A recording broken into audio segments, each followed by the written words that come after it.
Halo, saya Nisha Rifani, NIM 1821984, dan pada kesempatan ini saya akan menjelaskan mengenai transform image coding dan manfaat dari sistem multimedia.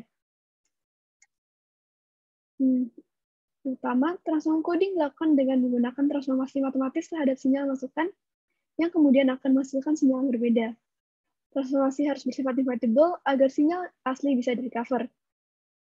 Teknik ini digunakan dengan tujuan untuk mengurangi entropi sinyal yang kemudian akan mengurangi jumlah bit yang diperlukan untuk melakukan kompresi sinyal. Teknik ini secara sendirian tidak bersifat lossy, tetapi biasanya teknik ini menggunakan kuantisasi yang menyebabkan hilangnya data. Contoh dari transformasi matematis adalah discrete Fourier transform atau DFT dan discrete cosine transform atau DCT.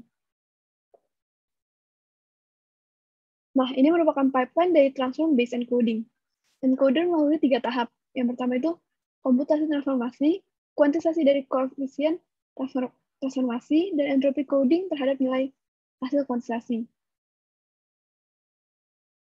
Berikut ini adalah gambaran dari langkah-langkah yang harus dilakukan pada transform image coding.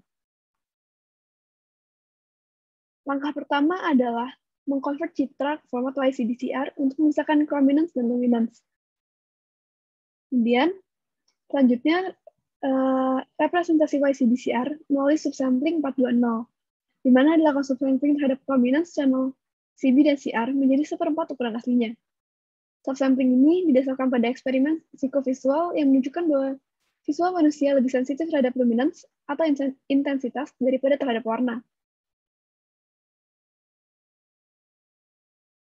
Kemudian, setiap channel dari YCB dan CR diproses secara terpisah. Setiap channel dibagi menjadi blok 8x8 karena berdasarkan eksperimen komunitas JPEG, ukuran ini paling optimal untuk korelasi spasial dan spektral yang bisa dieksploit oleh DCT quantization. Jika ukuran lebih kecil, maka akan meningkatkan jumlah blok dalam citra, dan ukuran lebih besar mengurangi terlihatnya korelasi antar pixel. Jika lebar atau panjang dari citra bukan merupakan kelipatan 8x8, blok pembatas diisi dengan 0 untuk mendapatkan ukuran yang diperlukan. Kemudian, setiap blok diproses secara terpisah. Pada contoh kali ini, akan diambil salah satu blok dari komponen Y. Dan dapat dilihat berikut ini adalah blok yang diambil dan nilai warnanya. Selanjutnya, blok tersebut melalui DCT transformation yang mengambil sampel citra, FXY, dan mengkomputasikan koefisien frekuensi. Tabel ini menunjukkan transformasi DCT yang telah dikomputasi. Walaupun nilai merupakan bilangan real, tabel ini menunjukkan nilai DCT yang sudah dibulatkan ke integer terdekat. Koefisien pertama yaitu pada indeks 0,0 biasanya memiliki nilai tertinggi yang disebut dengan koefisien DC. Dan perbedaan pada koefisien DC ini disengaja karena sebagian besar energi dalam foto alami terkonsentrasi di antara frekuensi terendah. Koefisien sisanya merupakan koefisien AC.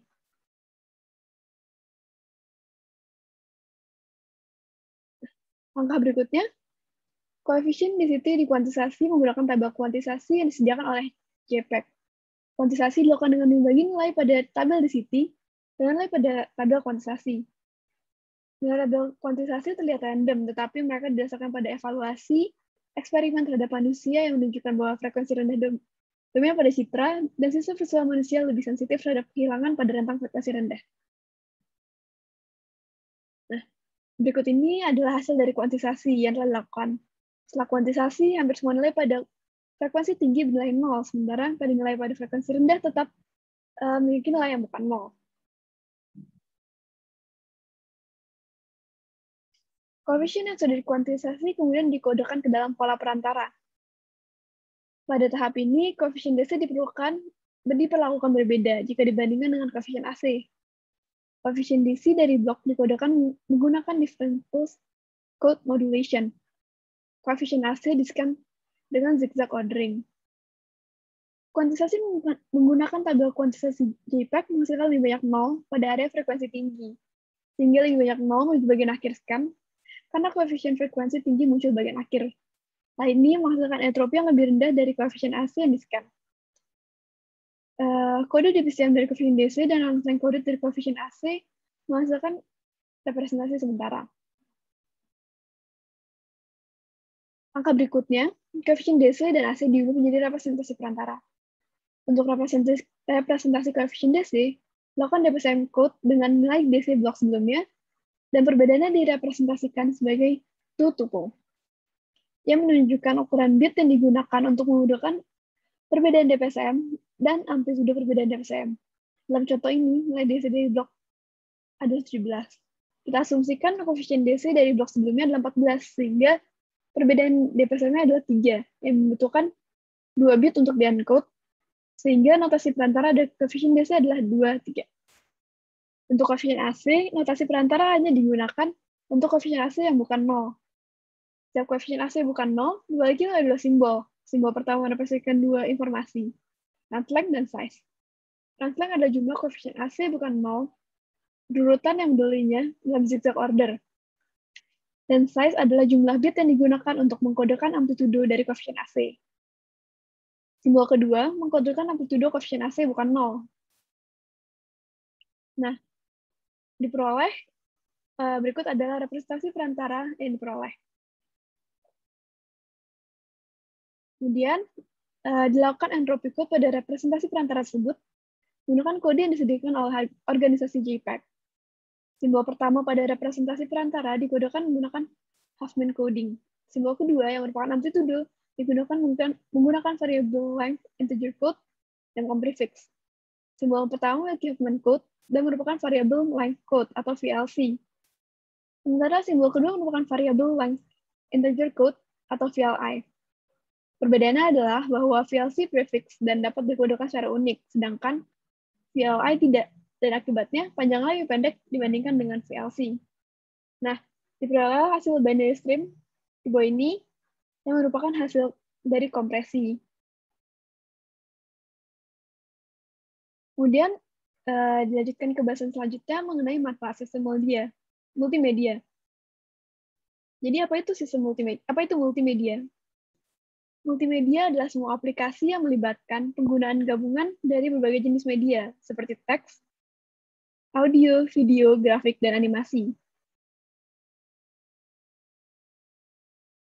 Nah, mengapa kita perlu sistem multimedia?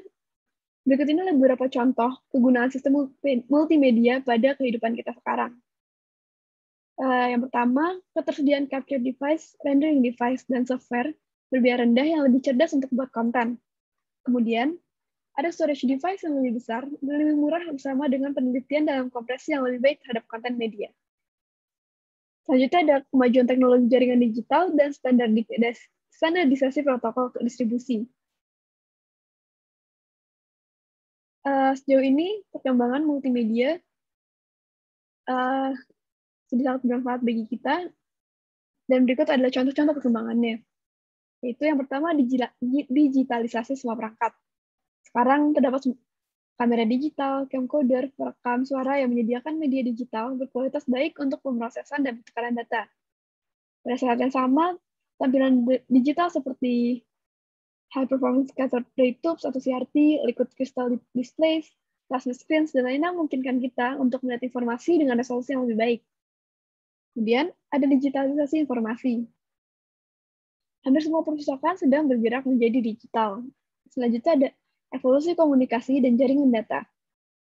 Penelitian terkait jaringan digital dan protokol jaringan telah memungkinkan untuk bertukar jumlah besar data melalui media kabel, optik, dan nirkabel. Yang keempat, ada algoritma baru untuk kompresi. Karena informasi multimedia yang sangat besar, kemampuan untuk mengompresi informasi sebelum mengirimkannya melalui jaringan memungkinkan kita untuk merekayasa aplikasi yang bekerja secara real-time.